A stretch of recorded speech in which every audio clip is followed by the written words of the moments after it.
स्वागत है आप सभी का आपके अपने YouTube चैनल गवर्नमेंट इन्फॉर्मेशन में। दोस्तों, आज की इस वीडियो में बात करने वाले हैं Patna high court online form 2024 आपको किस तरीके से अप्लाई करना है। इस वीडियो में सभी जानकारी आपको स्टेप बाय स्टेप देने वाला हूं।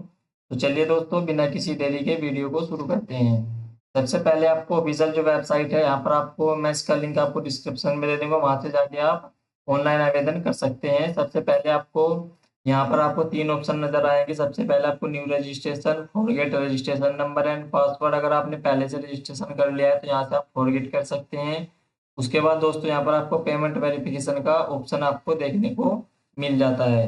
उसके बाद आपको न्यू रजिस्ट्रेशन वाले ऑप्शन पर सबसे पहले आपको क्लिक करना है। क्लिक करने के बाद आपके सामने कुछ इस तरीके का इंटरफेस दिखाई देगा, जिसमें आप सभी को सबसे पहले आपकी जो पर्सनल जो रजिस्ट्रेशन डिटेल्स है वो यहाँ पर आपको डालनी होगी। सबसे पहले आप कैंडिडेट का जो नाम है वो 10th के अकॉर्डिंग यहाँ पर आपको डालना है। उससे पहले दोस्तों मैं बता दूं, अगर आपने श्रीमती या मिस्टर श्री आपको इसमें नहीं लगाना है, नहीं तो आपका जो फॉर्म है वो यहाँ पर आपका रिजेक्ट कर दिया जाएगा। उसके बाद नाम को कंफर्म करेंगे। नाम को कंफर्म करने के बाद अगर आपने कभी भी अपना नेम आपने चेंज किया आफ्टर 10th के बाद तो आप यहाँ पर यस करेंगे, नहीं तो आपको नो कर देना है। उसके बाद फादर्स नेम डालेंगे और उसके बाद यहाँ पर आप मदर्स नेम डालेंगे। उसके बाद जो भी आपका जेंडर है जेंडर सेलेक्ट करेंगे। उसके बाद अगर आपके पास आर यू डोमोसाइल और बिहार का अगर आपके पास डोमोसाइल है तो आप यहाँ पर उसकी जानकारी देंगे। और उस जानकारी देने के बाद दोस्तों, अगर आपके पास अगर डोमोसाइल आपके पास नहीं है बिहार का, तो आप यहाँ पर आप जनरल से फॉर्म को यहाँ पर आप भर सकते हैं। तो यहाँ पर आपको नो कर देना है। आपका जो आपको ऑटोमेटिकली यहाँ पर आपको जनरल में काउंट कर दिया जाएगा। और उसके बाद दोस्तों यहाँ पर आपको यहाँ से आपको देगा ऑटोमेटिक, यहाँ पर आपको और कैटेगरीज में कोई भी देखने को नहीं मिलती है। उसके बाद यहाँ पर आपको फिजिकल हैंडीकैप अगर आप कोई व्यक्ति दिव्यांग है तो यहाँ पर आपको उसकी डिटेल्स देनी है। और उसके बाद अगर आप आर यू गवर्नमेंट एम्प्लॉय है तो यहाँ पर आप यस करेंगे, नहीं तो आपको नो कर देना है। उसके बाद आप पटना हाई कोर्ट में अगर आपने कभी भी यहाँ पर सर्विंग आपने काम किया है तो यहाँ पर आप यस करेंगे, नहीं तो आपको यहाँ पर भी नो कर देना है। उसके बाद जो भी आपकी डेट ऑफ बर्थ है यहाँ पर आप कैलेंडर के अकॉर्डिंग यहाँ से आपको सेलेक्ट कर ले। मोबाइल नंबर है, यहाँ पर आप मोबाइल नंबर डालेंगे। और उसके बाद यहाँ पर आपको कन्फर्म मोबाइल नंबर यहाँ पर आप डालेंगे। और उसके बाद ईमेल आईडी डालेंगे। और उसके बाद दोबारा से ईमेल आईडी को कंफर्म करेंगे। और कंफर्म करने के बाद आपको एक बार अपनी जो भी डिटेल्स है उसको एक बार यहाँ पर आप वेरीफाई करेंगे। और उसके बाद यहाँ पर आपको सबमिट वाले ऑप्शन पर क्लिक कर देना है। उसके बाद यहाँ पर आपको दोबारा से एक बार कंसल्ट देगा। उसके बाद यहाँ पर आपको ओके वाले ऑप्शन पर आप क्लिक कर देंगे। क्लिक करने के बाद आपके सामने आपका जो भी रजिस्ट्रेशन नंबर है पासवर्ड है वो दोस्तों यहाँ पर आपको देखने को मिल जाता है, जिसमें आप सभी को जो अपना रजिस्ट्रेशन नंबर है और यहाँ पर आपको पासवर्ड है यहाँ पर आपको नोट डाउन कर लेना है। तो एक बार नोट डाउन करने के बाद दोस्तों यहाँ पर आपको दोबारा से लॉगिन दोबारा से यहाँ पर आपको करना है। देखिए एक बार जो भी आपकी डिटेल्स है वो यहाँ पर आपको देखने को मिल जाती है। उसके बाद यहाँ पर आपको नेक्स्ट वाले ऑप्शन पर क्लिक कर देना है। जैसे ही आप नेक्स्ट वाले ऑप्शन पर क्लिक करेंगे उसके बाद आपके सामने जो भी आपकी डिटेल्स है वो यहाँ पर आपको पूर्व एड्रेस एड्रेस यहाँ पर सबसे पहले आपको डाल देना है। जो भी आपका पूर्व एड्रेस एड्रेस है और जो भी आपका विलेज या सिटी है वो यहाँ पर आपको डाल देना है। उसके बाद जो भी आपका स्टेट है वो यहाँ से आप सेलेक्ट कर लेंगे। उसके बाद जो भी आपका जिला है यहाँ पर आपको सेलेक्ट कर लेना है। उसके बाद यहाँ पर आपको पिन कोड आपके एरिया का जो भी पिन कोड है वो यहाँ पर आप डालेंगे। और पिन कोड डालने के बाद दोस्तों यहाँ पर आपको परमानेंट एड्रेस और आपका प्रेजेंट एड्रेस यदि सेम है तो यहाँ पर आपको वो एड्रेस यहाँ पर आपको अगर लगता है जो आपका एड्रेस है वो यहाँ पर आपका अलग है तो यहाँ पर आपको वो एड्रेस अपना यहाँ पर डाल देना है। उसके बाद यहाँ पर आपको अब दोस्तों बात आती है कैंडिडेट पर्सनल डिटेल्स की। Name of the post apply for, आप किस पोस्ट के लिए यहाँ पर आप अप्लाई कर रहे हैं। ट्रांसलेटर ट्रांसलेटर कम प्रूफ रीडर के लिए, आप बूथ के लिए आप अप्लाई करना चाहते हैं तो यहाँ पर अपना बॉडी आप सेलेक्ट कर सकते हैं। चलिए मैं जो अपनी प्रेफरेंस यहाँ पर बूथ यहाँ पर सेलेक्ट कर लेता हूँ। उसके बाद दोस्तों यहाँ पर आपको प्रेफरेंस ऑफ द पोस्ट, आप किस पोस्ट के लिए यहाँ पर आपको सबसे पहले प्रेफरेंस देना चाहेंगे। उसके बाद यहाँ पर आपको प्रेफरेंस ऑफ एग्जामिनेशन सेंटर, सबसे पहले आपको एग्जामिनेशन सेंटर अपना यहाँ से आपको सेलेक्ट कर देना है। और उसके बाद दोस्तों यहाँ पर आपको मार्टल स्टेटस यहाँ से आपको सेलेक्ट कर लेना है। और उसके बाद फोटो आइडेंटिटी प्रूफ में दोस्तों यहाँ पर आपके पास driving licence, PAN card, passport, Aadhaar card, voter ID card या एनी अदर कोई आपके पास डॉक्यूमेंट है तो आप यहाँ पर आप दे सकते हैं। उसके बाद जो भी उसका नंबर है वो यहाँ पर आपको डाल देना है। उसके बाद यहाँ पर आपको visible mark of identification candidate, यानी कि आपकी जो पहचान का जो मार्क है वो यहाँ पर आपको उसकी डिटेल्स देनी है। अगर आपके शरीर पर कोई भी पहचान का निशान नहीं है तो यहाँ पर आपको नो मार्क एंटर कर देना है।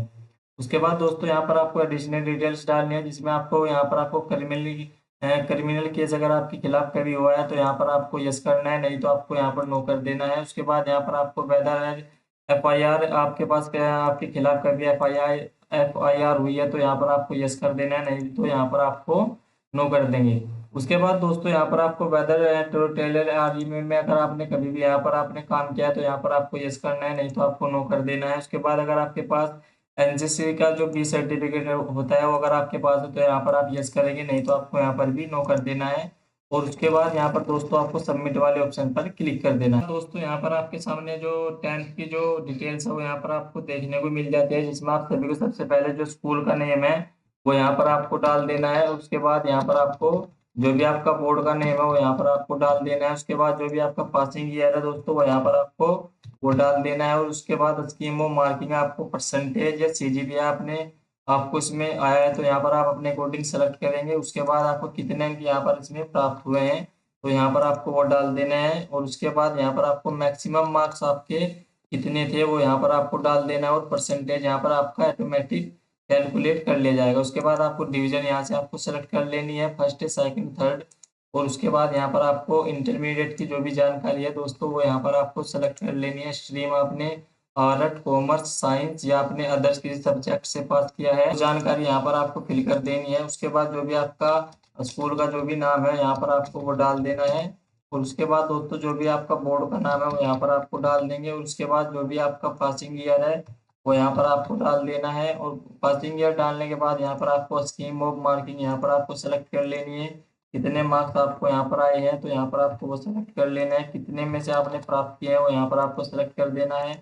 और उसके बाद आपको फर्स्ट सेकंड जो भी आपके आई है यहाँ पर आपको यहाँ पर आप सेलेक्ट कर लेंगे। उसके बाद दोस्तों यहाँ पर ग्रेजुएशन की जो भी डिटेल्स है यहाँ पर आपको डिग्री कोर्स का नाम यहाँ पर आपको, उसके बाद दोस्तों कॉलेज और इंस्टीट्यूट का नेम यहाँ पर आपको डाल देना है। उसके बाद दोस्तों यहाँ पर आपको whether process graduation with English as on the subject from a recognised university से, यहाँ पे अगर आपने इंग्लिश से पास किया है तो यहाँ पर आपको यस करना है। उसके बाद यहाँ पर do you have knowledge of Hindi, अगर आपको नॉलेज है तो यहाँ पर आप यस करेंगे। उसके बाद नेम ऑफ यूनिवर्सिटी का कौन जो भी आपकी यूनिवर्सिटी का नेम है वो यहाँ पर आपको वो डाल देना है। उसके बाद यहाँ पर आपको पासिंग ईयर आपका जो भी है वो यहाँ पर आप डाल देंगे। पासिंग ईयर डालने के बाद दोस्तों यहाँ पर स्कीम ऑफ मार्किंग यहाँ पर आपको परसेंटेज या CGPA आपको प्राप्त हुआ है तो यहाँ पर आपको ग्रेड अपना सेलेक्ट कर देना है। और उसके बाद यहाँ पर आपको इक्विवेलेंट परसेंटेज यहाँ पर आपको डाल देनी है। उसके बाद दोस्तों अगर आपके पास कोई एनी अदर कोई डिग्री है तो यहाँ पर आप उसका जो नाम है डिग्री का वो डालेंगे। उसके बाद जो भी यहाँ पर आपको नेम ऑफ कॉलेज डालेंगे, उसके बाद नेम ऑफ यूनिवर्सिटी और पासिंग ईयर डालेंगे। उसके बाद दोस्तों यहाँ पर आपको diploma in certificate of last 6 month course of any higher qualification in computer application से आपका पास किया हुआ है, इसमें आपका अगर आपके पास है तो यहाँ पर आपको उसकी जानकारी दे देनी है। और उसके बाद यहाँ पर आपको सबमिट वाले ऑप्शन पर क्लिक। दोस्तों आपके सामने कुछ इस तरीके का इंटरफेस दिखाई देगा, जिसमें आप सभी को सबसे पहले आपका जो recent colour passport size photo है दोस्तों यहाँ पर आपको अपलोड करना है, जिसका जो साइज है वो 50 से 100 GB के बीच में आपका होना चाहिए JPG फॉर्मेट में। उसके बाद आपको स्कैन सिग्नेचर यहाँ पर आपको अपलोड करने हैं, जो कि 10 से 20 KB के बीच में आपका जो साइज है वो होना चाहिए। उसके बाद आपका जो भी 10th का जो सर्टिफिकेट है वो यहाँ पर आपको अपलोड करना है JPG फॉर्मेट में 50 से 100 KB के बीच। उसके बाद यहाँ पर आपको 10th की जो मार्कशीट है, अगर आपकी मार्कशीट और सर्टिफिकेट सेम है तो यहाँ पर आपको दोनों ऑप्शन में मार्कशीट को ही अपलोड कर देना है। उसके बाद ग्रेजुएशन की जो भी डिग्री है यहाँ पर आपको अपलोड कर देनी है, और ग्रेजुएशन डिग्री की जो भी मार्कशीट है वो यहाँ पर आपको अपलोड कर देनी है। चलिए मैं जो भी अपने डॉक्यूमेंट है यहाँ पर अपने अपलोड कर देता हूँ। उसके बाद जो भी आपको नेक्स्ट प्रोसेस है यहाँ पर आपको मैं दिखाने वाला हूँ। चलिए डॉक्यूमेंट अपलोड करने के बाद आपके सामने जो भी आपका फॉर्म है वो यहाँ पर आपको देखने को मिल जाता है, जिसमें आप सभी को आपकी जो डिटेल्स है यहाँ पर आपको देखने को मिल जाती है। उसके बाद दोस्तों यहाँ पर आपको इसको यहाँ पर बाद यहाँ से आपको कंसेप्ट देना है, आई एग्री कर देना है। उसके बाद यहाँ पर आपको एक बार प्रिंट प्रीव्यू कर लेंगे। उसके बाद यहाँ पर आपको मेक पेमेंट वाले ऑप्शन पर आपको क्लिक कर देना है। क्लिक करने के बाद दोस्तों आपको पेमेंट का जो ऑप्शन है वो यहाँ पर आपको यहाँ पर रिडायरेक्ट कर दिया जाएगा। उसके बाद यहाँ पर आपको प्रोसीड वाले ऑप्शन पर आपको क्लिक कर देना है। क्लिक करने के बाद दोस्तों यहाँ पर आपको जिसमें कुछ प्रोसेस होगा, प्रोसेस होने के बाद आपको पेमेंट का जो ऑप्शन है वो यहाँ पर आपको देखने को मिल जाता है। अगर आप बूथ के लिए अप्लाई कर रहे हैं तो आपका टोटल अमाउंट 1100 रुपये इसमें लगने वाला है। आप अपनी जो फीस है वो नेट बैंकिंग या डेबिट कार्ड या क्रेडिट कार्ड जिस भी बैंक से आप कटाना चाहते हैं तो आप अपना पेमेंट यहाँ पर आप कंप्लीट करा सकते हैं। तो आशा करता हूँ आपको सभी जानकारी समझ में आ गई होगी। तब तक के लिए मिलते हैं नेक्स्ट वीडियो में। अगर आपने अभी तक हमारे चैनल को सब्सक्राइब नहीं किया है तो प्लीज चैनल को सब्सक्राइब कर दीजिए, बेल आइकन को प्रेस कर लीजिए। धन्यवाद, मिलते हैं नेक्स्ट वीडियो में। जय हिंद।